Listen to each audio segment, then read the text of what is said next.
கர்த்தருடைய பரிசுத்த நாமத்துக்கு ஸ்தோத்திரம். கர்த்தர் இந்த நாளிலும் நற்செய்தி ஜெப ஊழியங்களின் வாயிலாக இந்த நாளிலும் கர்த்தர் நம்மோடு பேசுகிற வார்த்தைகளானது எரேமியா 31, 32, 33 வசனங்கள். நான் அவர்கள் பிதாக்களை எகிப்து தேசத்திலிருந்து அழைத்து வர கைப்பிடித்த நாளிலே அவர்களோட பண்ணின உடன்படிக்கையின் படி அல்ல, ஏனெனில் நான் அவர்களுக்கு நாயகராய் இருந்தோம், அந்த என் உடன்படிக்கை அவர்கள் மீறி அவமாக்கி போட்டார்களே என்று கர்த்தர் சொல்லுகிறார். அந்நாட்களுக்கு பிற்பாடு நான் இஸ்ரவேல் குடும்பத்தாரோட பண்ண போகிற உடன்படிக்கையாவது, நான் என் நியாய பிரமாணத்தையும் அவர்கள் உள்ளத்திலே வைத்து அவர்கள் இருதயத்திலே எழுதி, நான் அவர்கள் தேவனாய் இருப்பேன், அவர்கள் என் ஜனமாய் இருப்பார்கள் என்று கர்த்தர் சொல்லுகிறார். இஸ்ரவேல் குடும்பத்தாரோட ஆண்டவர் என்ன பண்றாரு? எகிப்து இருந்த தேசத்துல நாட்கள் அடிமைப்பட்டு கிடந்த நாட்கள்ல கூட அவர் ஒரு உடன்படிக்கையை கொடுத்து அந்த ஜனங்களை மீட்டெடுத்து வழி நடத்துறாரு. ஆனாலும் அந்த ஜனங்கள் என்ன பண்றாங்க? அந்த உடன்படிக்கையை அவமாக்கி போட்டார்களே என்று கர்த்தருடைய வார்த்தையானது எரேமியாவுல சொல்லப்பட்டது. அப்படி அந்த உடன்படிக்கையை அவமாக்கி போட்டது நிமித்தம் நான் அப்படியே அவங்கள விட்டு விட மாட்டேன்.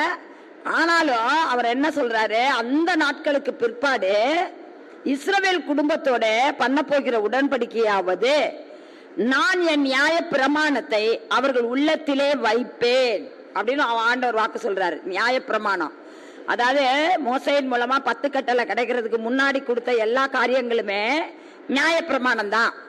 அந்த நியாய பிரகாரம் ஒவ்வொருவரோட இஸ்ரவேல் குடும்பத்தோட ஒவ்வொருவரோட உள்ளத்திலையும் நான் வைப்பேன்னு அவர் சொல்லிட்டாரு. அதே அவர்கள் இருதயத்திலே எழுதுவேன்னு சொல்லியிருக்காரு. என்ன, இந்த நாட்கள்ல ஆண்டவர் சொல்றாரு, கர்த்தருடைய வசனங்களை உன் இருதய பலகையில எழுதி கொள்ளுங்கிறாரு. ஆனா கர்த்தர் சொல்கிற உடன்படிக்கை என்னன்னா, நியாய பிரமாணத்தை அவர்கள் இருதயத்துல வைத்து கர்த்தருடைய உடன்படிக்கைய அவர்கள் உள்ளத்தில இருதயத்தில எழுதி வைப்பேன், நான் அவர்கள் தேவனாய் இருப்பேன், அவர்கள் என் ஜனமாய் இருப்பார்கள். எவ்வளவு நிச்சயமா தம்முடைய ஜனங்களுக்காக அவர் வைராக்கியமா இருக்கிறார் பாருங்க. அப்படி அவர் வைராக்கியமா இருக்கும் போது அந்த இடத்துல அவர் என்ன சொல்றாரா?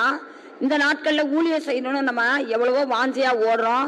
எல்லாருமே கர்த்தரை அறியாத ஜனங்களுக்கு போய் நம்ம ஆண்டவராய் இயேசு கிறிஸ்துவ சொல்லணும், அவர் நமக்காக பட்ட பாடுகளை அவங்கள்ட்ட சொல்லணும், அவரே உண்மையுள்ள தேவன் சொல்லிட்டு சகல ஜாதிகளும் தெரிந்து கொள்ளணும் அப்படின்னு ஒரு பக்தி வைராக்கியமா எல்லாரும் ஊழியத்துக்காக ஓடுறோம். இந்த 2 காரியங்களும் உடன்படிக்கை அவர் செஞ்சு முடிக்கையில அவர் என்ன செய்வாராம்? இந்த ஜனங்க எப்படி சொல்லுவாங்க? இனி ஒருவன் தன் அயலானையும் ஒருவன் தன் சகோதரனையும் கர்த்தரை அறிந்து கொள் என்று போதிப்பதில்லை, அவர்கள் சிறியவன் முதல் பெரியவன் மட்டும் எல்லாரும் என்னை அறிந்து கொள்வார்கள் நான் என்று கர்த்தர் சொல்லுகிறார். நான் அவர்கள் அக்கிரமத்தை மன்னித்து அவர்கள் பாவங்களை இனி நினையாதிருப்பேன். ஒருத்தருக்கு ஒருத்தர் கர்த்தரை பத்தி சொல்ல போறதில்ல, எல்லாருமே கர்த்தரை அறிகிற அறிவினால நிறைஞ்சிருப்பாங்க. தன் சகோதரனுக்காவது அயலானுக்காவது ஆண்டவரை பத்தி சொல்ற நாள் வராது.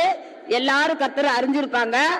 அவங்க அக்கிரமத்தெல்லாம் நான் மன்னிச்சு அவங்க பாவத்தெல்லாம் நினையாது இருப்பேன்னு ஆண்டவர் மன்னிப்ப நமக்கு இந்த இடத்துல கொடுக்கிறாரு. நம்ம பாவத்தை மன்னித்து நம்ம அக்கிரமத்தை மன்னித்து அதெல்லாம் நான் நினைக்க மாட்டேன்னு ஆண்டவர் உறுதியா சொல்றாரு. இந்த நாட்களிலும் நாம எல்லாருமே கர்த்தரே தெய்வமா நினைச்சு நம்ம அவருடைய ஜனமா இருந்து அந்தபடியா நம்ம வாழும்படிக்கு கேட்கிற யாவருக்காகவும் ஜெபிப்போமாக. அன்பின் ஆண்டவரே, இந்த நாளுக்காக உமக்கு நன்றி செலுத்துகிறோம். இந்த நாளிலும் கூட கர்த்தாவே உம்முடைய வார்த்தையின்படி புதிய உடன்படிக்கை எங்களுக்கு தந்து இந்த நியாய பிரமாணங்கள் இருதயத்தில் எழுதி, அப்பா தகப்பனே என் தேவனே, அதை எங்கள் இருதயத்திலே நிலைநிறுத்தி கர்த்தாவே, நீர் எங்கள் தேவனாயும் நாங்கள் உங்களுடைய ஜனங்களாகவும் இருக்கும் பொழுது ஒருவனும் ஒருவருக்கு கர்த்தரை பற்றி சொல்லாதபடிக்கு ஒவ்வொருவனும் கர்த்தரை அறிந்து கொள்கிற நாட்கள் வரும்போது எங்கள் அக்கிரமங்களை நீ மன்னிக்கிறவரா இருக்கிறீர் ராஜா, எங்கள் பாவங்களை நினையாது இருக்கிறவரா இருக்கிறீர். இப்பேற்பட்ட இரக்கமுள்ள தெய்வம் நீர் ஒருவர் மாத்திரம் என்பதை சகல ஜாதிகளை அறிந்து கொள்ளணும் அப்பா. இது எல்லாரும் கேட்கிற யாவரும் அறிந்து கொள்ள ஒரு கிருபை பாராட்ட வேணுமாய் கூட செபிக்கிறோம். இயேசு கிறிஸ்து நாமத்தினால கேட்கிறோம். ஜெபங்கள் ஜீவனுள்ள நல்ல தகப்பனே, ஆமென்.